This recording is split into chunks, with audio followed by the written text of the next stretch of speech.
Hello everyone, Mark Latham here. Something that's been troubling me for a while, and I want to just share it on YouTube and get it out there. I have done this type of posting before, and I will continue to do postings such as these because there are a number of us out there now, and it's growing, that believe it has to be said, it has to be exposed, it has to be brought to the public eye, and not just to ex-Jehovah's Witnesses or to Jehovah's Witnesses, but to the outside world. There is a need to keep this going. There is a need to make sure that the energy behind this message remains in place. As a result, there is a need to keep talking about it until one day things change, because we're convinced they will change. What I want to talk about is the child safeguarding policy of Jehovah's Witnesses. Here in the United Kingdom, for instance, this particular child safeguarding policy is for Great Britain. I'm sure there are many other child safeguarding policies around the world with similar wording in it. And so, as I go through this, I just want to mention a couple of things. I'm going to mention a letter that is well known, it's leaked on the internet, it's out there, it's in the public eye, and I want to just make a comparison to what is actually being said within the child safeguarding policy. One of the most important parts to this is to remind ourselves exactly what this is all about. The Watchtower would say and claim very clearly that they hold children with great value, that they are indeed out to protect the children within their congregations. And you could argue that for every sincere individual out there, that is exactly right. But the reality is something very different. The reality shows a very, very different outcome for many that find themselves on the wrong end of the child safeguarding policy. You see, this policy is for public consumption. This policy is something that anybody within the congregations can ask for. So if you are an active Jehovah's Witness, you can ask for this policy, and somebody within the branch committee of your Kingdom Hall will have to provide it for you. You have public access to it. It's not secret. And you will find in there that everything that's written in there is for public consumption. What I mean by that is it's sanitized. This is what we believe. We care for children. This is exactly how it should be. And this is what we believe is in our child safeguarding policy. Okay. Right on the front page, it says this. Policy statement. Children are a sacred trust, an inheritance from Jehovah. Psalms 127 verse 3. So I decided, let's start by looking up the word sacred. And so I got the dictionary out, and very quickly, children are a sacred trust. Remember that. Sacred, in part in this dictionary, says exclusively dedicated. They are made holy by religious association. It is sacrosanct. They are made holy by religious association. They are exclusively dedicated. They are sacred. They are absolutely right up there, according to our Creator, our Lord. He views children as being that holy. They are so sacred.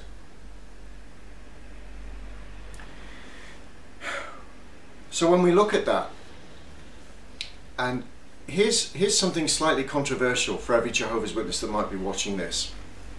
You view blood as being sacred. You view blood as being that sacred that you're willing to die rather than not take blood into your bodies. Another subject. But that's how sacred you view blood. Well, children are sacred too. And so we must be able to do exactly the same thing. They are given that amount of reverence in the eyes of the law. So that's the beginning statement for this child safeguarding policy. According to Jehovah's Witnesses, they will then do anything to protect children. I'm now about to read you something, and there are many of these letters out there. Here is one from 2001 in Great Britain. And I'm going to read it in part as to what should really happen. Privately, this is, to the body of elders. When a child is molested or raped. And let's see how sacred it is then, according to the Watchtower Bible and Tract Society. And I quote in part,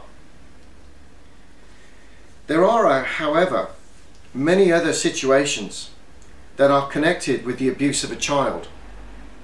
For example, there may be just one eyewitness, or the brother denies the allegations, or he may be under active investigation by the secular authorities for alleged child abuse, though the matter has not yet been established. Then again, a young child might be abused by someone who himself is a minor, perhaps in his pre or early teens. In these similar cases, no entry will be made on the child protection list. Rather, information should be kept in a sealed envelope in the congregation's confidential file as described below." I'm going to read that in a second. "When such individuals move, the Congregation Service Committee should write a letter addressed to the Society's legal department seeking advice as to whether to communicate the details to the new congregation." So if a guy decides to move to another congregation for an alleged assault on a child, the elders go where? Do they report this to the elders of the new congregation? No. They go to head office, to the legal department, who will then decide whether or not to let the new congregation know whether or not this information should be passed on. There are many other letters that I have in my collection here that show quite clearly that they use the word "if any" information will be passed on. It's up to head office to decide what goes through to the new congregation. So there is the distinct possibility that a child molester can move from one congregation to another, and the information that follows him, his legacy, will not follow him because there were no witnesses. He's entitled to just move on. It was between him and the child, and so he does move on, and quite often this happens. So he's free to molest in a new unsuspecting congregation. Where is sacredness there for the children?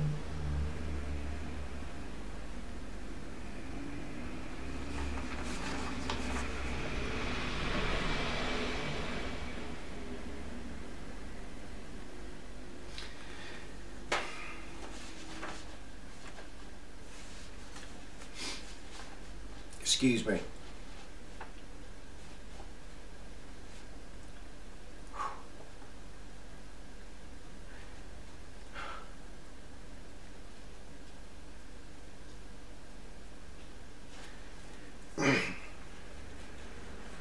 Keeping information relating to child abuse in a sealed envelope in the congregation confidential file.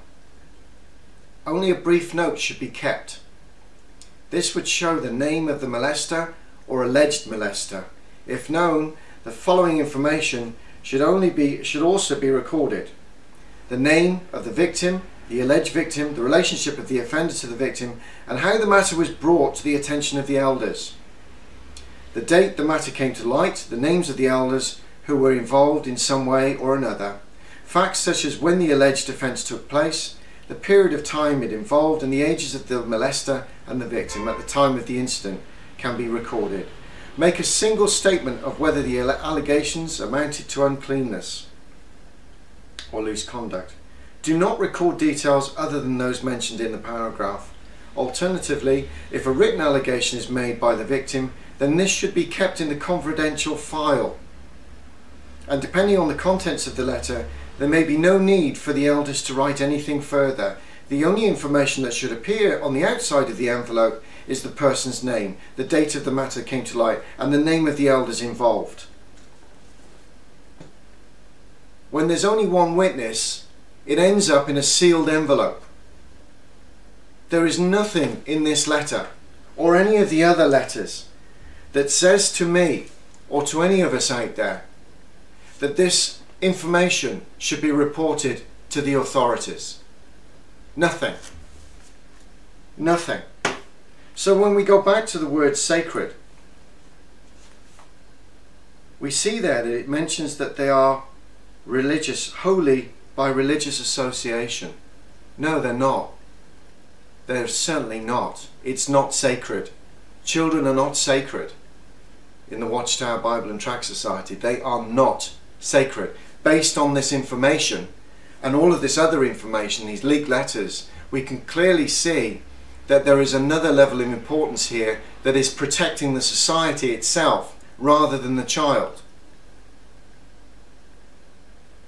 The National Society for the Protection of Cruelty to Children here in this country have a lot to say. They're a wonderful charity, and this came through my door the other day. They need money to keep themselves afloat. And it says, "Hello, can you help me? My dad won't stop hurting me. I'm scared. Will you help me? Will you tell him to stop? I hear shouting all the time. I've seen bruises too. Am I doing the right thing by calling?" What the NSPCC is all about is finding children that are being abused and protecting them. And what they do is that they find this information, they report it to the authorities, because that's where it needs to go. Why? Because even those that don't have a religion view children as sacred, as being the most important thing, because that's what society is built on, is how we look after our children, because they grow up to be adults, they grow up to function and have a standard about their lives. That's something all of us need to cherish, because that's what keeps our society strong. Now, according to this stuff, if there are children out there that are being abused, it must be reported. And I quote one letter here that I have that was addressed to me, that I wrote back a while ago. In part, all organisations that work with children and young people should have a child protection policy. Well, you've seen the child protection policy there, and procedures which clearly set out what someone should do if they believe a child is at risk or abuse, or suspect that the child has been abused.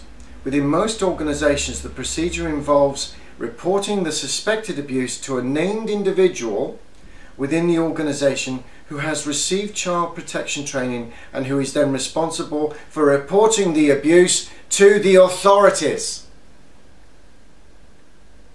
Very clear. But they don't do that. They put the information in a sealed envelope. Sacred? No, not sacred. There's one other word in this dictionary here about safeguard. The word safeguard in a dictionary says this: it's a stipulation, a quality or circumstance that tends to prevent something undesirable. It's a precaution, preventative measure, safety measure, countermeasure, preventative, protect, defend, conserve, save, keep, care for, look after, shield, keep safe. Safeguarding policy with letters like that.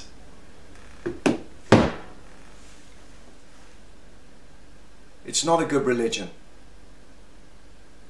So many cases now that we see out here, and we've seen them this summer, last summer, even in this country, where elders are totally uncooperative to the courts. How do we know that? Because it's been written up by the courts. They've been convicted, they've gone to jail, and there will be many more go to jail for abusing children. Because they're allowed to within this organisation. Because there's only one witness.